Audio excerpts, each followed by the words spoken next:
Tech Teardown for Wednesday, November 13th. Let's get right to our first headline. For years, Microsoft has had an internal performance system known as stack ranking. The system, which is in place at many corporations, dictates that there will always be a small category of underperformers, justly or not. Well, Microsoft's axed this. What do you think of this move? So yeah, the stack ranking system has been really controversial for a long time. Microsoft basically has to allocate people, or say people are underperformers, average performers, or top performers. But it's all relative. So even if you're doing pretty decently in absolute terms, you could still be put in underperformer, get lower bonuses, lower pay, all these other things. So I think that it's What's the appeal of a system like this, though? If people could be unfairly placed in low performing just because they're surrounded by so many superstars? Well, I think companies generally always want to have the best performers, but at the same time, you need to implement a system that will just encourage everyone to be better, as opposed to kind of singling out people. It depends on how far you take this idea, because it's very common among companies, but a lot of former Microsoft executives and employees have all criticized, saying that Microsoft took this to this destructive level where everyone is basically competing with each other to get higher in the rankings, whereas ultimately you should be collaborating.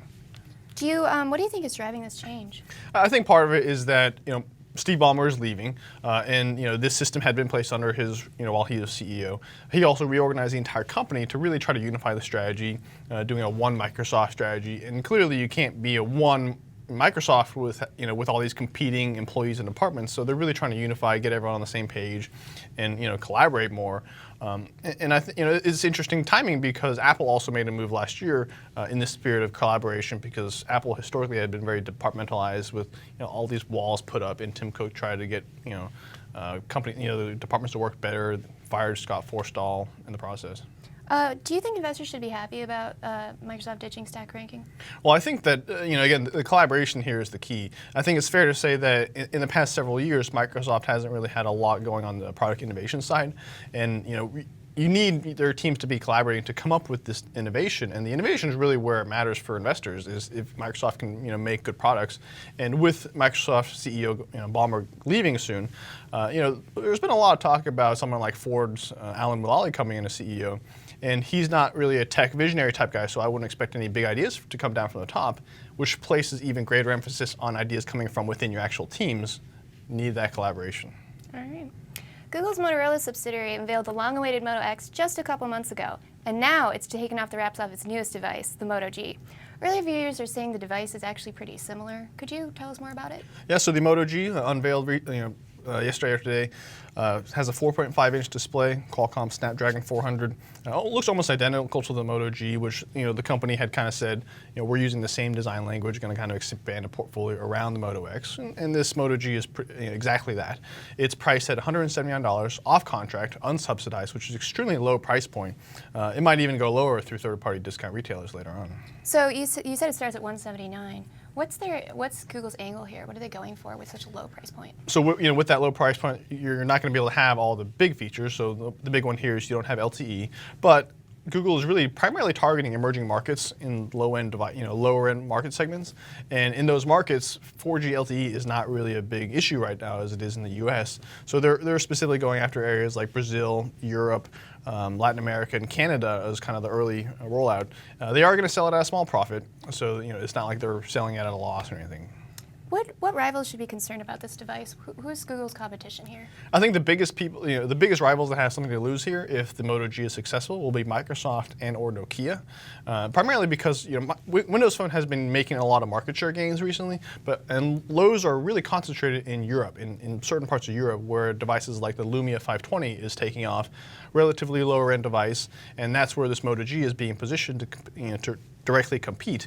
Nokia also plays in the ultra low-end smartphone segment of phones that sell for $20. But I think for Nokia's phones, we're talking about Asha and low-end Lumias that really could face competition from the Moto G, and obviously Microsoft looking to buy that division, has a lot of implications for it there. All right, let's move on to our next segment, all about Apple. Last month at Apple's iPad event, the company merely said the new Retina iPad mini would come later in November. However, on Tuesday, Apple suddenly launched the new device without much warning. Why wasn't there any fanfare? That's kind of unusual for Apple. They do love to bring out the trumpets and the horns whenever they do anything. It was pretty quick. They just kind of sprung it on everyone. Like the night before, like some website spotted a small reference on some weird developer page from Apple. And then the next morning they went ahead and launched it, which was kind of unexpected. So we're talking about less than 2 weeks after iPad Air launched, they're launching the Retina Mini, which is really going to be promises to be the big seller this holiday season, and at least in terms of demand. The supply side we still have yet to see, but I think this is probably going to be one of the more popular devices over the holiday shopping season that consumers want to get as a gift. This launch date, I think, was probably a little bit earlier than most people were expecting. Do you think maybe the reported supply constraints aren't as bad as everyone had thought? I think that there might be some other things going on behind the scenes that Apple's been working on also. The reports have suggested that they've been having some problems with LCD burn-in from Sharp, which was one of their two major suppliers for these panels, and that was kind of holding them back. LG Display seems to be doing all right, but I think that Apple has reportedly gone back to Samsung. Since Samsung is a really good component manufacturer, Apple obviously doesn't want to go to them wherever they can, but I think that they've gone back and said, hey, we need more panels. And if Samsung is stepping in to produce these panels, that could really help Apple's supply situation here, even though clearly Apple doesn't want to give Samsung any more information about demand projections, which it kind of has to inevitably, especially since Samsung, there's probably a lot of communication between departments despite firewalls or what have you. Right. But at the same time, it's more important to get this product out the door for this holiday shopping season. There's been a lot of concern voiced by investors and analysts over pricing. How do you think the iPad mini with Retina is going to fare against the competition this holiday season? There has been some, even here at the Fool, we have some fools that think that the $400 price point is a little bit high. Apple moved up in price. But right now, if you look at the shipping times, the most expensive models, the 64 and 128 gig models, are already seeing shipping times slip by a little bit. And that suggests that there's a lot of people that are out there buying these already. And we're talking $600 and $700 for an 8-inch tablet, which is insane to think about compared to the competition. Most of the rivals are in that $300 to $400 range, and the idea, or even like $200 range in some cases. So you can see that Apple really has a pricing power here, and Apple is clearly not interested in going after that $200 segment. The Nexus 7 and Amazon's new Kindle Fire HDX are both at $230. So those are very good tablets for much cheaper. But at the same time, I think Apple has really kind of sold its vision of like. Do you think this is basically just evidence that Apple has really sold the premium part of its brand? So mobile analyst Benedict Evans, who gets a lot of coverage, he had this really interesting theory that he talked about recently, saying that the tablet market has really two sides of it. There's the post-PC side of it, which is really Apple's vision, and then there's everyone else that all they want is effectively just a browser they can carry around in their pocket.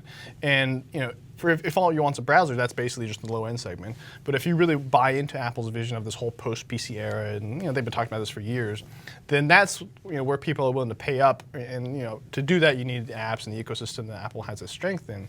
But I think this is just more evidence that kind of reiterating that theory that there really are two different market segments here. So I noticed you went out and bought an Apple Mini with Retina display already. What's your 60-second review of this device? So yeah, we got one here, and I think it's pretty solid. I think I bought one last year, and the biggest complaint I had with it was the display and the relatively older processor. And Apple has really addressed those concerns with this year's model.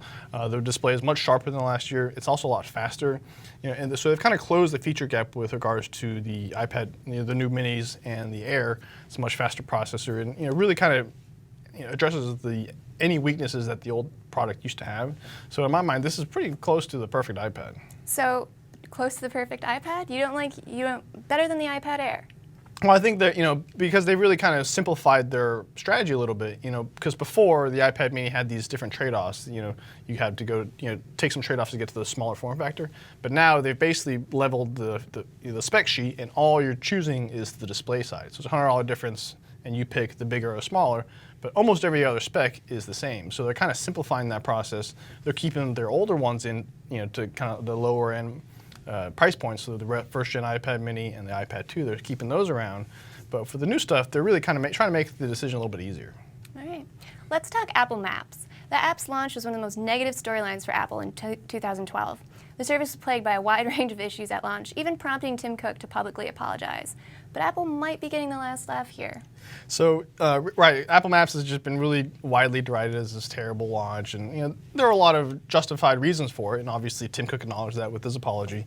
And Google launched its own maps on iOS shortly after, and then you saw competition really begin, because now all of a sudden you have Apple Maps and Google Maps both on the same platform, both directly competing for users. But I think that, so ComScore has now come out with recent estimates showing that Google Maps, which their estimates include both iOS and Android, to make that clear, they're estimating that Google had about 81 million users on mobile maps a year ago. That number has fallen by about 22 million to 59 million. And Apple Maps is now up to 35 million users, and this is all in the US. So that's a pretty big gain at the expense of Google Maps. Why is this? Why do you think this is a blow to Google? Well, I think Maps is become such an important competitive landscape, specifically when we talk about mobile, because when you're out and about, you need to know where you're going, and this is becoming a very important channel for Google for distribution of its ads and really information, because that's Google's whole angle here. And Apple's also moving on the desktop, bringing Maps to OS X, but I think that's less of a threat, because on the desktop, people are still used to going to just Google Maps on the browser. Do you think Apple Maps came out with Apple Maps just because they had to, just basically to spite Google? Or do you think Apple actually cares about giving users a great mapping experience? Well, I think it's a little bit of both. I mean, there are all these reports saying that the real sticking point for these negotiations was turn-by-turn navigation, which is something that Google had been building for years and years and years, and is a very valuable experience. And they didn't want to give it up to Apple, but Apple's like, we want it. We need turn-by-turn, so when you're driving, you don't have to look at your phone constantly, which was how you had to do before. And on top of that, they of course love vertical integration. They've been working on this for years, buying up at least 3 startups to piece together their own mapping service. So it's definitely an important piece of the puzzle. Apple's not going to monetize it directly as Google does with its ads and other search aspects of it, though. The thing is, though, I feel, this is just my opinion, I feel objectively that Google Maps, I have both on my phone, I feel objectively Google Maps is better.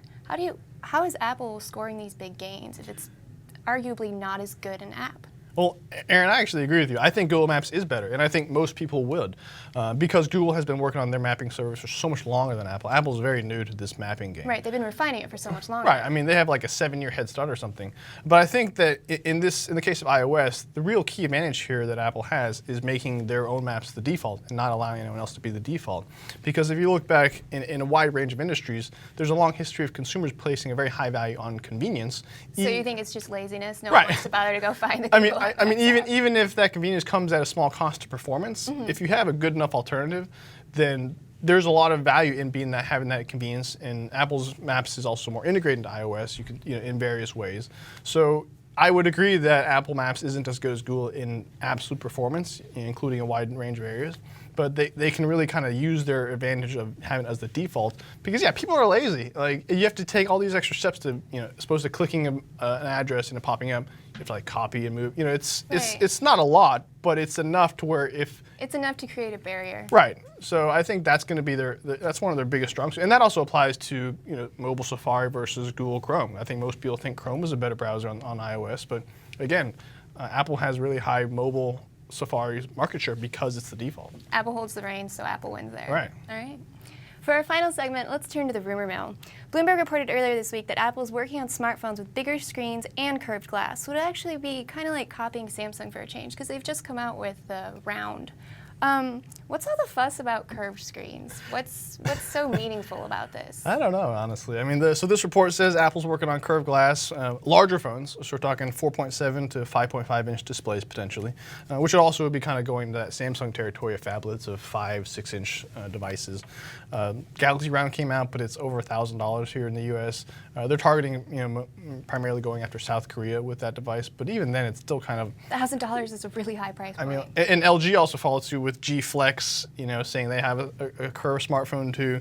I don't know what all the fuss is about. I mean, Samsung already built a phone years ago in the Galaxy Nexus that had a slightly curved display, and not saying that device didn't sell, it didn't change anything. It wasn't like a market-changing device, but I don't think the curved display was some huge selling feature that people are like, oh, I need to have that curved display. So I don't think there's a whole lot of value on emphasizing a curved display, especially if the cost to adopt it is extremely high and the benefits of it are marginal at best. Right. The bigger screens you mentioned, those would actually be edging into phablet territory. Tim Cook has argued for a while that the whole reason the iPhone 5 and now the 5C and the 5S are so great, part of the reason is because it is a one-hand device. Why would they consider edging into phablet territory? China. China. It's the whole phablet trend is small but growing. In the U.S., it's not as predominant, but in China, phablets are actually becoming a very meaningful part of the market. So this is about addressing international markets. Right. I mean, it's definitely an opportunity. I mean, we can talk about how pressing it is. I don't think it's super pressing, but I think it is something that does need to be done at some point because there is a growing portion of the market that values larger devices and wants to pay that. And in addition, larger devices cost more and entail higher margins. So in that sense, I think that it's smart for Apple to do it eventually. I think it's fine that it's waited as long as it has to do it right and do it and however it's going to execute it. Because Samsung has made a lot of success in that large device market. Are you worried though that Apple might be doing a Me Too product? Well, I think that this day and age, everyone copies each other. So I mean, they are would be in a sense moving up and following Samsung's success there. But at the same time, everyone kind of does that already in the mobile space. Both ways. I mean, Apple copies people, people copy Apple. It's just kind of par for the territory here. Can you think of any other uses? I mean, you and I at least think that a curved phone, who cares?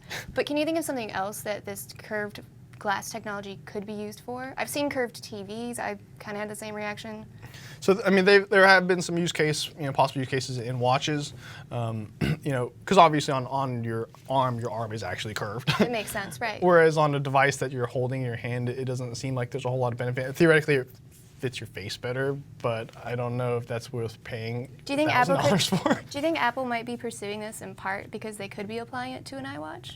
Well, so I think that there's there's more of a case for it in other devices like watches, even TVs. I don't see the point. So do you put a lot of stock in this rumor then?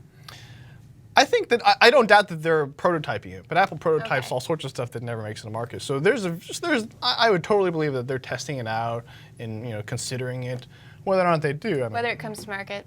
Right. I mean, Tim Cook hasn't returned my calls when I call to ask him, so I don't know. All right. There's also some new rumors about the expected iWatch, which investors are expecting it to be one of Apple's next game changers. Tim Cook famously said Apple's looking to enter new product categories, so the wearable tech is widely expected. What's the latest on this? So Display Search, which has its really knows what's going on in the display component market. They think that Apple is preparing a 1.7-inch and 1.3-inch model to go after different, men and women have different, preferences with watch size. Might be using an OLED display, which actually be a first for Apple, who's kind of famously also bashed the technology in general in various, times in the past. So I think that, but also OLED is good for, we just talked about curved displays. OLED is good for curved applications, and a watch could be a perfect fit here. Tim Cook is a big fitness buff, and I think that he's probably wanting to prioritize this. Why do you think he's prioritizing this over a product like the Apple TV? The Apple TV could be a very big category for Apple to enter. Why would they prioritize an iWatch over an iTV? So there have been reports that Apple has kind of pushed back their iTV timeline, in part because of content deals and also just wanting to focus on this wearable stuff.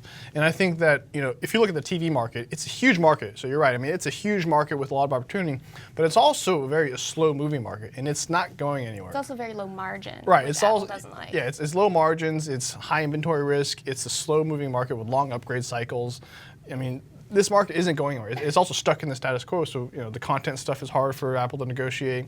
That can wait. Whereas the wearable stuff is this brand new opportunity, that's this new technology and new trend that is ramping up very small right now, but has the potential to kind of really grow into this really disruptive force in the market. So you like this move by Apple. You want them to pursue the smartwatch possibly at the cost of an iTV. I think strategically the timing makes sense if this all turn out true, because this is a new trend that you want to get in on sooner rather than later, and we already have other people getting in on Google Glass, all these different smartwatches, Samsung, Galaxy Gear. I mean, everyone's getting in. I kind of think Google Glass is an outlier. How many people are going to buy a $1,500 pair of spectacles? Oh, I agree, but it's more about what Google Glass represents in the sense of Google Glass is kind of like the poster child for wearables right now. Mm-hmm. So it's more about this whole idea of consumer adoption, and I think that as wearables continue to grow in perception, Apple should get in here to really step in a big way, and it can do that with something like an iWatch, and the TV can definitely wait.